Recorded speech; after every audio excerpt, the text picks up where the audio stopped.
सारा प्रणाम। सहारनीय परिवार के मेरे प्यारे कर्तव्ययोगी साथियों और सहारा से जुड़े समस्त सम्मानित निवेशकर्तागण, जमाकर्तागण का एक बार फिर से यथार्थ पर और सार्थक पर हार्दिक अभिनंदन और स्वागत है। दोस्तों, आज मैं बहुत दुखी हूँ। दुखी मैं पर्सनल स्तर से नहीं, लेकिन मेरे पास पिछले 3-4 दिन से कई क्षेत्रों से फ़ोन आते हैं। कुछ महिलाओं के फ़ोन भी आए थे, महिला कार्यकर्ताओं के।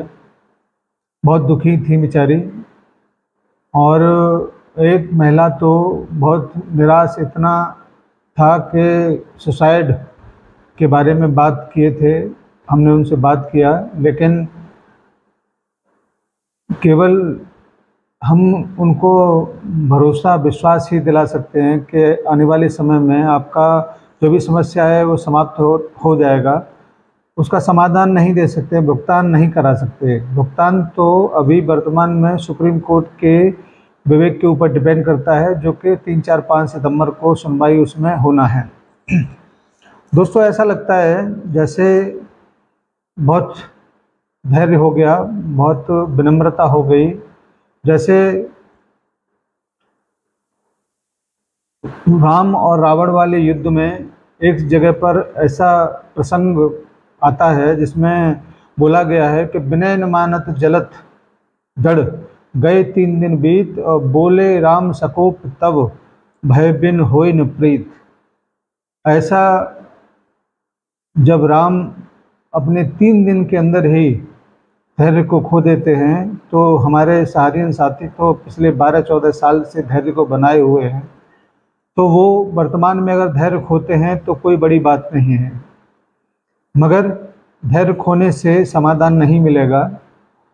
समाधान तो मिलेगा मैदान में टिके रहने से, अड़े रहने से, और वो तब संभव है जब हम सब एकजुटता पूर्वक कुछ ऐसे कदम उठाएं जिससे लोगों को लगे कि हाँ, कुछ हो रहा है। मैं हमेशा से इस बात को मानता हूं कि किसी बड़े अभियान पर जाने से पहले अपनी ताकत का एक पैमाना आंक लेना चाहिए।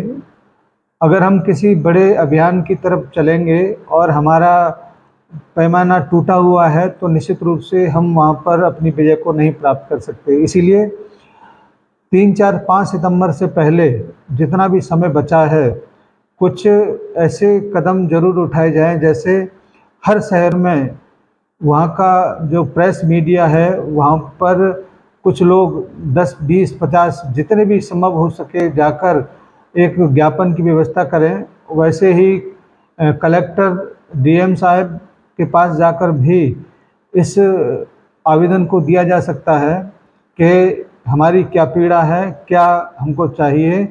इस तरीके का अभियान अभी हमारे एक साथी ने भी गुजरात में चलाया था, जिसका एक क्लिप मैं आपको दिखा रहा हूँ। बहुत ही बढ़िया तरीके से उन्होंने अपनी बातों को रखा। कृपया ये क्लिप देखिए।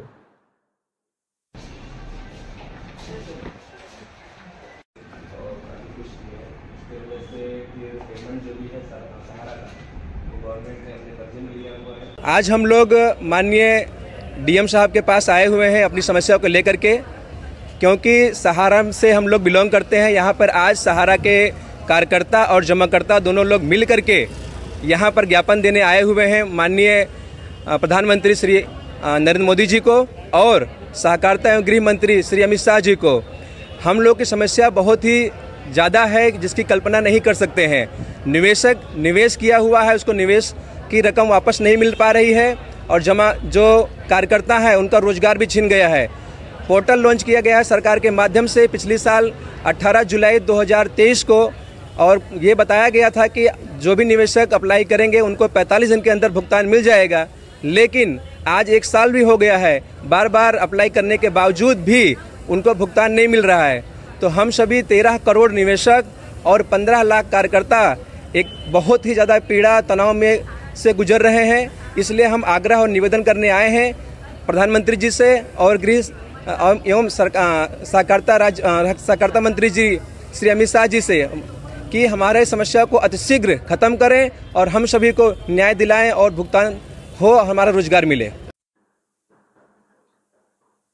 ये थे चंद्रप्रकाश यादव जी, जो हमारे बहुत ही परम मित्र हैं और उन्होंने ये कदम उठाकर बहुत ही सार्थकता के साथ में अपनी बातों को रखा है।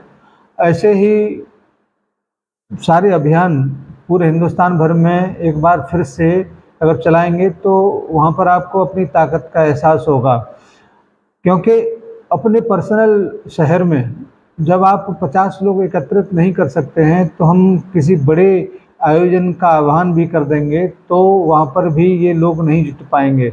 तो सबसे पहले तो अपने अपने शहरों में, चाहे वो डीएम को ज्ञापन देने की बात हो, चाहे समाचार ब्यूरो के चीफ को ज्ञापन देने की बात हो, चाहे सांसद को ज्ञापन देने की बात हो, ये आप लोगों को काम करना ही पड़ेगा, क्योंकि जब तक आप ये छोटे छोटे कार्य कदम नहीं उठाएंगे तब तक आपको एकजुटता का एहसास नहीं होगा। क्योंकि बड़े स्तर पर किसी भी चीज़ को करने के लिए बहुत सारी चीज़ों की आवश्यकता पड़ती है और ये आवश्यकता न पड़े उससे पहले 3, 4, 5 सितंबर को अगर सुप्रीम कोर्ट सामान्य जमाकर्ताओं के हितों की सुरक्षा, हमारे कार्यकर्ताओं के रोजगार की सुरक्षा का जिम्मा पूरा कर देता है तो फिर कोई बात ही नहीं है। लेकिन सरकार अपने वोटों के लालच में तमाम वादे करके पीछे हट गया और ये तब तक होता रहेगा जब तक हम बिखरे हुए होंगे। हम सबको एकजुट होना ही पड़ेगा। अगर किसी के मरने से समाधान होता तो मैं भी मरने के लिए तैयार हूँ, मगर समाधान होना चाहिए।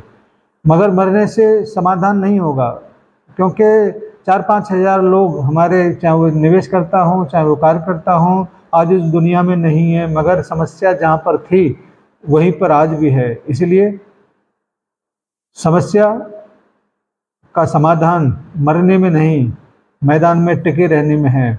और निश्चित रूप से किसी न किसी व्यक्ति को ये पहल जरूर करना पड़ेगा कि अपने अपने क्षेत्र में जब आप 100-200 लोगों की संख्या को एकत्रित करके डीएम के पास, चाहे वो समाचार ब्यूरो में जाकर अपनी बातों को रखेंगे, तो कभी कोई आह्वान अगर दिया जाता है और जिस व्यक्ति ने वो सारी व्यवस्थाओं को किया है उन लोगों को अपना एक मुखिया बनाकर कुछ चीज़ों को हम लोगों के पास तक पहुंचाना पड़ेगा, तब जाकर उन सारी प्लानिंगों के बारे में सोचा जा सकता है।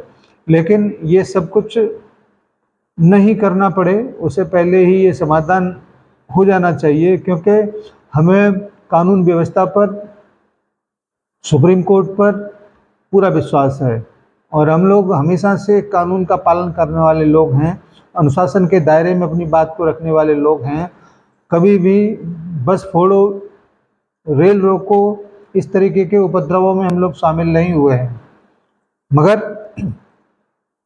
ये जो इतना लंबा पीरियड हमारे कार्यकर्ताओं को पीड़ा सहते हुए हो गया, ये बहुत ही दर्दनाक है। कभी कभी लगता है कि हम कैसे देश में रहते हैं जहाँ पर करोड़ों लोग पीड़ित हैं, लेकिन न्याय के बारे में, उनको राहत देने के बारे में सुनने वाला कोई है नहीं। जबकि इससे कम महत्वपूर्ण मामले सुप्रीम कोर्ट स्वयं संज्ञान में लेते हैं और फैसला भी देते हैं। चाहे वो नीट के छात्रों के भविष्य की बात हो, चाहे वो अभी नेम प्लेट को हटवाने की बात हो, तमाम ऐसे चीज़ें हैं जो सहारा के निवेशकर्ता और कार्यकर्ता की संख्या से बहुत ही कम है, लेकिन फिर भी इसको महत्व बहुत ही कम दिया जाता है। गुनाह किया होगा सहारा इंडिया परिवार ने, उसके मैनेजमेंट ने, उस सज़ा उसको मिलना चाहिए। और माननीय सहारा श्री जो आज इस दुनिया में नहीं है, 26 महीने की सज़ा काट कर वो इस दुनिया से भी जा चुके हैं, तो और सज़ा हमारे कार्यकर्ताओं को, हमारे जमाकर्ताओं को क्यों मिलना चाहिए?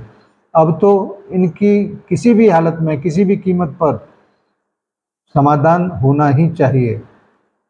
अगर ज़्यादा प्रताड़ित करेंगे और संयम टूटा तो दावा ये है कि कोई भी सैलाब को रोक नहीं पाएगा। हिंदुस्तान में इतनी बड़ी संख्या, इस पीड़ित परिवार की है कि उसको गिनती में बता पाना बहुत मुश्किल है। इसलिए आप सभी ये छोटे छोटे कदम वर्तमान में ज़रूर उठा लें, जिससे कि आपको अपनी ताकत का एहसास हो जाए और हम आगे भविष्य में जो कुछ भी करने वाले हैं या जो भी प्लानिंग होगी, ये इन्हीं आपकी योजनाओं के ऊपर ज़रूर निर्भर करेगा।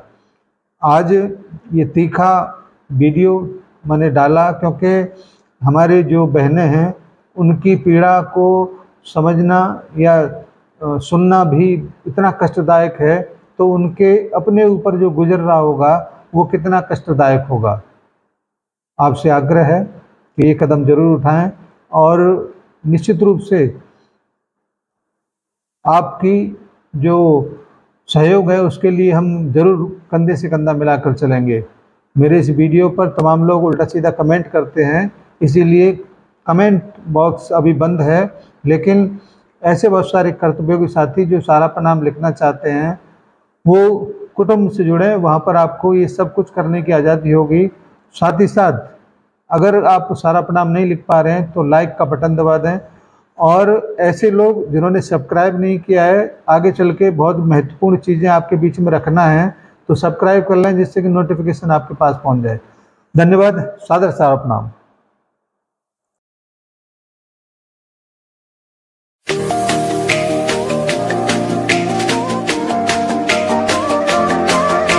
सहारा इंडिया परिवार, आत्मविश्वास की ताकत। सहारा प्रणाम।